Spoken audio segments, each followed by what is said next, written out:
So let's get started. The burn. Burn in at first definition. It can be defined as an injury caused by heat, radiation, electricity and friction or chemicals that damage the skin and other tissue.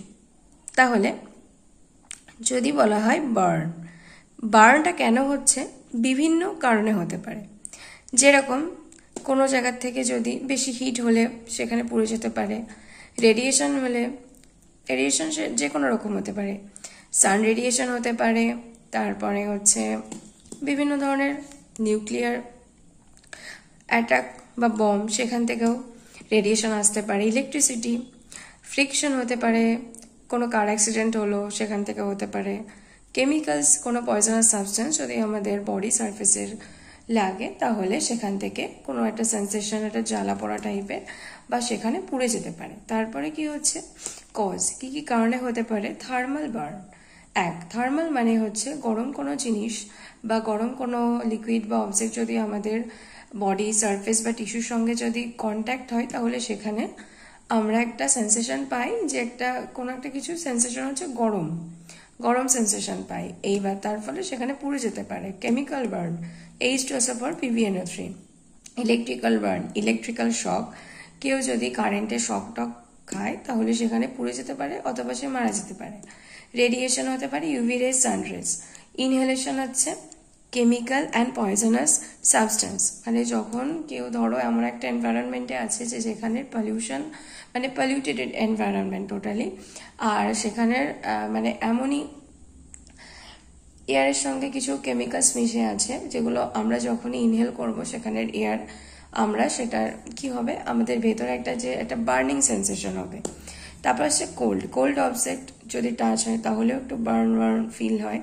আর একটা ভালো example দিয়ে দিচ্ছি, সেটা হচ্ছে তোমরা দেখবে যে ভলিনি অনেক সময় ব্যথার কারণে তো আমরা ইউজ করি, যেখানে মূলত বেশি ব্যথা হয় সেখানে আমরা ভলিনি দিই। এইবার সেটা যদি হয়, এইবার সেই ভলিনি দেওয়ার পরে যখনই তুমি নর্মাল ওয়াটারে হাত দেবে তখন কেমন একটা কোল্ড একটা সেন্সেশন হবে। এটা একটা ভালো এক্সাম্পল দিলাম। তারপর হচ্ছে symptom, pain, redness, swelling, blistering. ব্যথা হতে পারে, লাল হয়ে যেতে পারে, আবার সেখানে কি হবে, জ্বালা পোড়া করতে পারবে বা সেখানে ব্যথা অনুভব হবে, আবার ফোসকাও নিতে পারে। এবার বলছে যে ক্লাসিফিকেশন, বার্নকে দু রকম ভাবে ক্লাসিফাই করা হচ্ছে, একটা হচ্ছে ডেপথ আর একটা সিভিয়ারিটি। দেখো ডেপথের উপরে ভাগ করে ফার্স্ট ডিগ্রি বার্ন। কি বলছে, সুপারফিশিয়াল পার্শিয়াল থিকনেস বার্ন, মানে এটা আমাদের যে বডি সারফেস সেখানের একদম উপরের লেয়ারে এই বার্নটা হয়। কি হবে, সিমটম, পেইন হতে পারে, ব্যথা হবে, সোয়েলিং হতে পারে, রেডনেস হতে পারে। রিকভারি অ্যান্ড হিলিং টাইম 3 থেকে 6 দিনের মধ্যে। এই যে সুপারফিশিয়াল পার্শিয়াল থিকনেস বার্নটা মানে আমাদের বডি সারফেসের ওপরের পার্টটা খানিকটা পুড়ে যায়, অল্প একটু, আর সেটা recovery time 3 to 6 days। 2 degree burn যেটাকে কি বলছে, ডিপ পার্শিয়াল থিকনেস বার্ন, এখানে বডি সারফেসের ভেতরে একটু পুড়ে যায়। কি হচ্ছে, ব্লিস্টার, ফোসকা নেবে, রেডনেস হবে, সিভিয়ার পেইন হবে, খুব ব্যথা হবে এবং লাল হয়ে যাবে জায়গাটা। Healing time 1 to 3 weeks, depends on severity, মানে এর হিলিং টাইম 1 থেকে 3 সপ্তাহ হতে পারে। এটা কিসের উপর নির্ভর করছে, সিভিয়ারিটির উপর নির্ভর করছে, মানে কতটা পরিমাণে ওই জায়গাটা পুড়েছে। তারপর চলে আসি 3rd degree burn, deep thickness wound, dermis, epidermis, muscle also burn. ডার্মিসও হতে পারে, এপিডার্মিসও হতে পারে, মাসেল, এই তিনটেই হচ্ছে কি হবে, পুরো সম্পূর্ণ পুড়ে যাবে। Dry, whitish, browny colour, lethargy, pain if nerve damage. বলেছে যে জায়গাটা একদম টোটালি ড্রাই হয়ে যাবে, শুকিয়ে যাবে। তারপর হচ্ছে হোয়াইটিশ হবে, মানে কিরকম হবে, হোয়াইটিশ মানে জায়গাটা একটু সাদাটে মতো হয়ে যাবে, ব্রাউনি কালার, আর লিথার্জি মানে এমন একটা কি বলবো, অসাড় হয়ে যাবে বা দুর্বলতা অনুভব হবে। পেইন শব্দের অর্থ ব্যথা। ইফ নার্ভ ড্যামেজ, যদি নার্ভটা ড্যামেজ হয়ে যায়। হিলিং টাইম হচ্ছে খুব স্লোলি এটা হিল হয়। ট্রিটমেন্ট স্কিন গ্রাফটিং মানে আমাদের শরীরের কোনো একটা অংশের, ধরো একটা জায়গায় পুড়ে গেছে, এবার সেই জায়গাটা কিভাবে রিকভার করার জন্য আমাদেরই শরীরের বডি টিস্যুর কোনো একটা পার্ট সেইখানে গ্রাফট করা হবে, তো তাই বলছি স্কিন গ্রাফটিং। আর যেহেতু টিস্যু রিজেনারেশন হয়, তো যেখান থেকে গ্রাফটিং করা হবে সেটা রিজেনারেট হবে ফার্দার। 4 ডিগ্রি বার্ন, কোনো সেন্সেশন হবে না। ডার্মিস, এপিডার্মিস, বোন, মাসল অল ড্যামেজ, মানে এটা একদম যাচ্ছে তাই ভাবে জায়গাটা পুড়ে যাবে, সব কিছু পুড়বে, ওপরের লেয়ার, নিচের লেয়ার, বোন, মাসল সবগুলো এফেক্টেড হবে। তারপর হচ্ছে severity, minor, less than 100% total body surface area, moderate, greater than 100% total body surface area, severe, greater than 20% TBSA বা total body surface area. In burn injuries, TBSA refers to percentage of BSA that is affected by burn. এটা শব্দের অর্থ হচ্ছে total body surface area যেটা বার্নের ফলে affected হয়েছে, মানে বার্নের ফলে যে জায়গাটা পুড়ে গেছে বা টোটালি ড্যামেজড হয়েছে। যখনই লেস দ্যান 10% তখন সেটা মাইনর মানে ছোট রকম বার্ন, গ্রেটার দেন 10% মডারেট মানে মোটামুটি হয়েছে, আর 25%-এর বেশি যখনই হয়ে যাবে তখন সেটা সিভিয়ার। হেড হচ্ছে 9%, 4.5% front, 4.5% back. Rule of 9, each arm 9%, 4.5% front, 4.5% back. Trunk 18%, chest and abdomen 9%, back 18%, each leg 18%, front 9% and back 9% equal to 18%. আর আরেকটা যেটা জেনিটালিয়া সেটা হচ্ছে 1%. চলে আসি ফার্স্ট এইড ম্যানেজমেন্টে। First aid for minor burn, first degree burn, first aid for severe burn, second degree or third degree burn.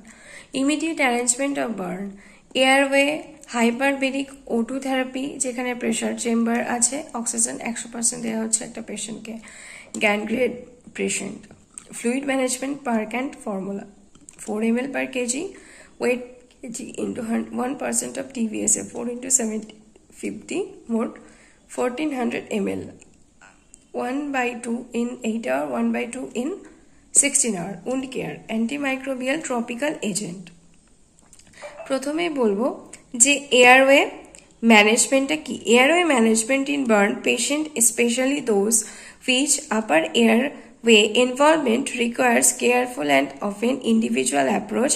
Early assessment is crucial to identify sign of airway compromise such as swelling, stridor and hoarseness. দেখো airway ম্যানেজমেন্টের বিষয়টা হচ্ছে আপার airway, যেটা আমাদের আপার airway track, সেইটা মূলত involve হচ্ছে এখানে। যখনই পেশেন্ট কোনো রকম কিছু খারাপ সাবস্টেন্স বা কেমিক্যাল সাবস্টেন্স ইনহেল করছে তখন কি হচ্ছে, সাইনাস সিমটম কি দেখা দিচ্ছে, সেটা হচ্ছে স্ওয়েলিং হচ্ছে, স্টিডার হচ্ছে, হর্সিনেস হচ্ছে। এবার তারপর বলছে যে মেডিকেল ট্রিটমেন্ট, এটা আমরা পড়বো হাইপারবেরিক, এই যে হাইপারবেরিক O2 থেরাপি, সেটা কি, এটা হচ্ছে medical treatment where a person breathe 100% O2 in a pressurized chamber. This is increased amount of oxygen the body can absorb, which help heat in the certain condition like wound and damage and infection. এটা একটা medical treatment যেখানে একটা পার্সনকে 100% oxygen pressurise চেম্বারের মধ্যে রাখা হচ্ছে যাতে সে সেখানে 100% অক্সিজেনটাকে ফিল করতে পারে এবং সে ব্রিথ করতে পারে। ব্রিথ করলে কি হবে, তার ফলে তার বডিতে অক্সিজেন যে অ্যাবজর্পশনটা আছে সেটা ইনক্রিজ হবে।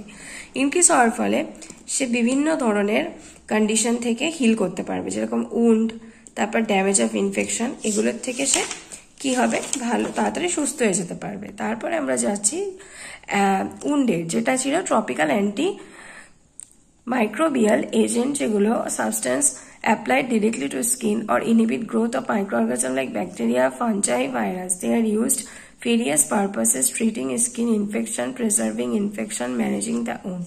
মানে ট্রপিক্যাল এই যে অ্যান্টিমাইক্রোবিয়াল, এটা একটা সাবস্টেন্স যেটা আমাদের বডি সারফেসের উপরে ওয়েন্টমেন্ট বা হিসেবে লাগানো হচ্ছে। এইবারে এটা দেওয়ার ফলে কি হচ্ছে, আমরা বিভিন্ন ধরনের মাইক্রো ব্যাকটেরিয়া যে ভাইরাসগুলো আছে সেগুলো ইনফেকশন থেকে আমরা নিজেদেরকে প্রিভেন্ট করতে পারছি বা নিজেদেরকে বাঁচাতে পারছি, ঠিক আছে। ইনফেকশনগুলোকে আমরা প্রিভেন্ট করতে পারছি, আমাদের উন্ডটাকে ম্যানেজ করতে পারছি, স্কিনের ট্রিটমেন্ট করতে পারছি ভালো করে।